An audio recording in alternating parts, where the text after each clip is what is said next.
on behalf of our group, I would like to present the second part. It is bisexual. So first of all, I want to explain what is bisexual mean. Bisexual is defined as a romantic or sexual attraction or behavior toward both male and female or to more than one gender. And in these days, bisexual is increasing dramatically. So to prove my opinion, I would like to show this statistic according to American statistic. Here is some proves that sexual people is I mean that bisexual is increased. So first of all, let's look at the table in how LGBT American identity. As you can see, the bisexual here, 54.6% is account for the largest compared to the rest. And the second here, this is a percent with identity of sexual orientation in 5 generations.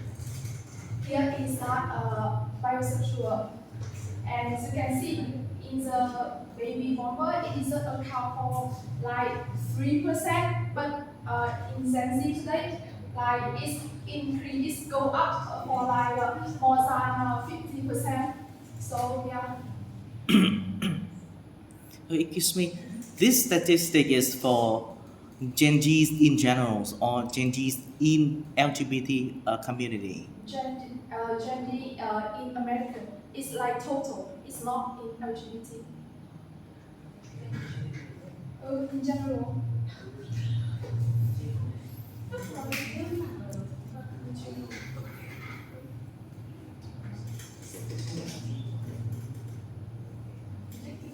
Next. So here is this is the main parts of bisexual. I would like to discuss today. We have 3 stereotypes that most people think bisexual. So first of all, they think that bisexual people equally attract to men and women. That means that 50% for men and 50% for women. And the second is that people perceive they greatly only seek for the attention and not serious in a long-term relationship, as apparently it is promiscuous, and I'm gonna explain this later on. So now start with the first stereotype. Exactly, totally wrong. Bisexual people is not equally attracted to men and women.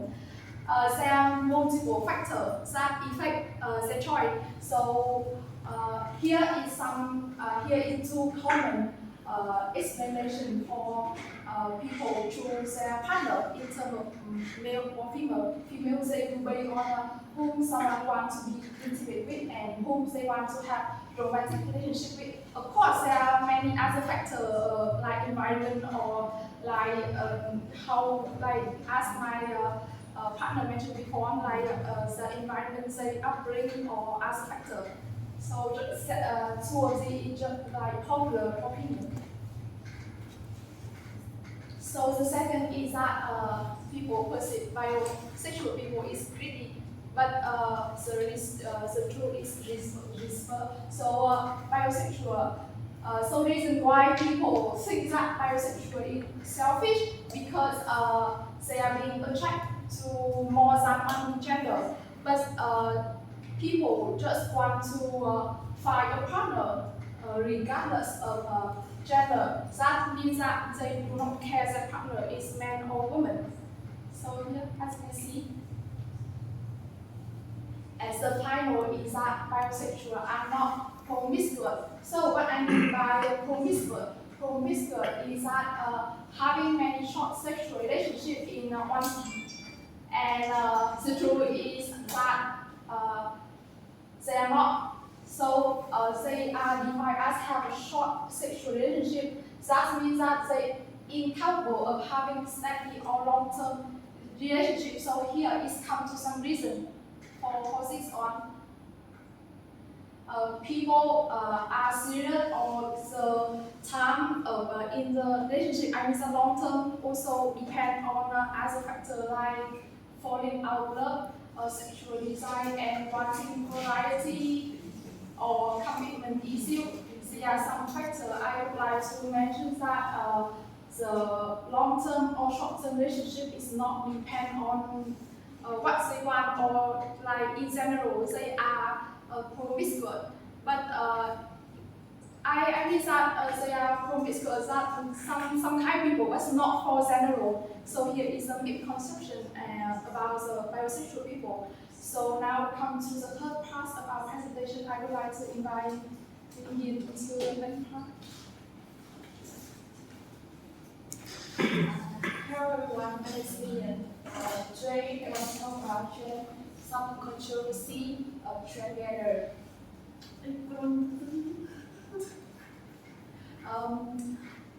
Before start my presentation, I have a question for you. Is that true?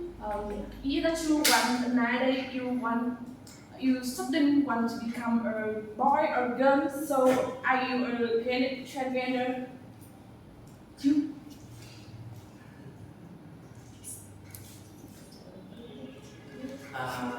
It means that, like, for example, in a certain amount of time, when you realize that you don't want to be a girl anymore, and you want to be a boy, and is that a type of transgender?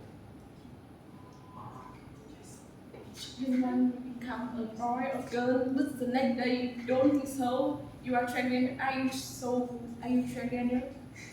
No. Yes. The answer is no. A transgender person is separate or related to people whose gender identity does not match the sex they were said to have at birth. For example, the idol CE or transgender in 2015, she had announced her gender to the mayor, and in 2011, she had a sex reassignment surgery.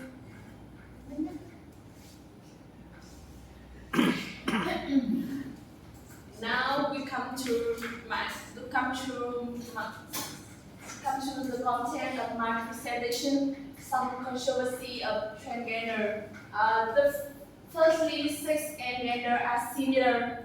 To clarify the controversy, I want to explain the concept of sex and gender. Sex, the dictionary describes sex here. Sex at different sex at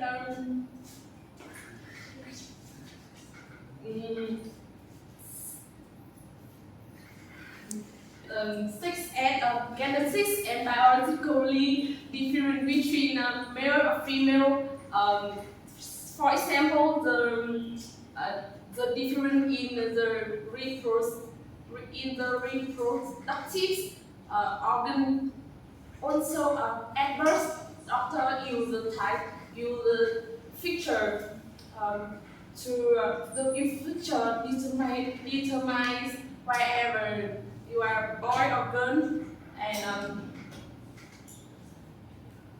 and moreover, biological research had clearly women have 46 chromosomes, and women and men have 46 chromosomes. Women have X and Y chromosome, and human and men had Y chromosome. Then is that? Okay, so to clarify for you guys, like the first controversy is that many people think that if a person is a transgender, they have to be clarified as a real man or real woman. So the misconception here is that the sex and gender are different. Sex, as I mentioned, that they are the biological sex that people are born, like they are just two choices. One is a man or one is a woman only. And gender is that they define how they will be through their sexual orientations. And for the transgender people, for those who have get through the transformation surgery, they just change their genital organs, like from the organs from men to the organs from the woman, but they are not defined as a real man or real woman. As we have researched that a real woman, they have like, I know how to say an egg labor, like this help them to get birth to a baby, or it helps them to getting pregnant. However, the transgender people, they don't have these kind of organs. They just just change their genital organs. For example, a penis to a vagina, and a vagina to penis. And also they have like putting hormones to prove that they are strong to be a man or soft to be a woman. Yeah, so people say that these kind of transgender people needs to be clarified as a real man and woman, and this a misconception, and I'm wrong. Next, transgender people are who get to gender surgery. Not all transgender has a sex reassignment surgery. Some transgender who are now are with no body. You don't want to change body. The last transgender people are not able to participate sport competition. Before start the last controversy, I have a video.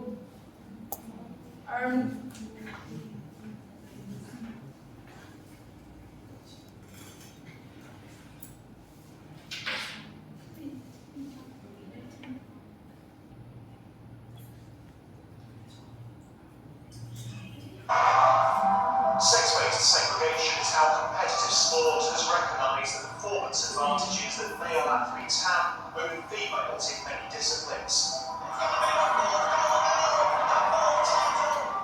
But what if the pursuit of fairness and safety comes at the cost of inclusion? I think this sets up the whole toxic debate. Any trans female who is included in sport excludes another biological female. Sports now find themselves in the middle of a heated debate over their policies towards trans women competitors in the female categories of events. Even if that does have some advantages, trans women will never take over women's sport.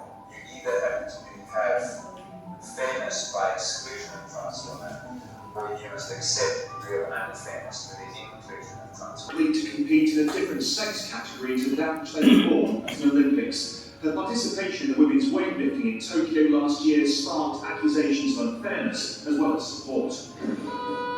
As did the case of American swimmer Lynn Thomas, a trans athlete who competed for her university men's team before winning a women's national college title in March. Like Hubbard, she had met eligibility rules requiring her to lower her testosterone, but her victory divided opinion. Do you understand that women have absolutely zero chance of winning?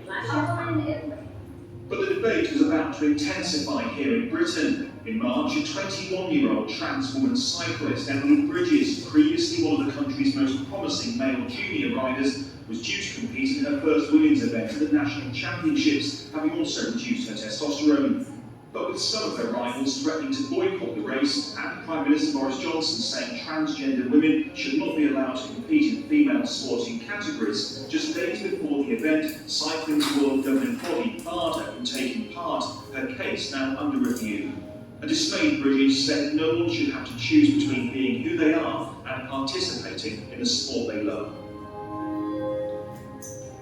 British Cycling suspended its transgender policy in the wake of the Emily Bridges case, pending a full review. And the governing body has now called for a coalition of organisations to come together and try and find what it called a better answer to the situation. A number of sports now desperately trying to find a way of handling this issue.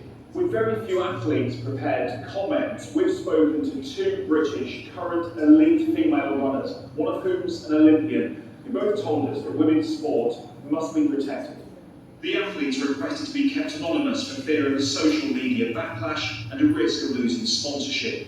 Every single female athlete I've spoken to is scared to speak out. The whole point of competition is to make it a fair and level playing field, and the only way to do that is to have a female category and then a male open category where the trans women can compete.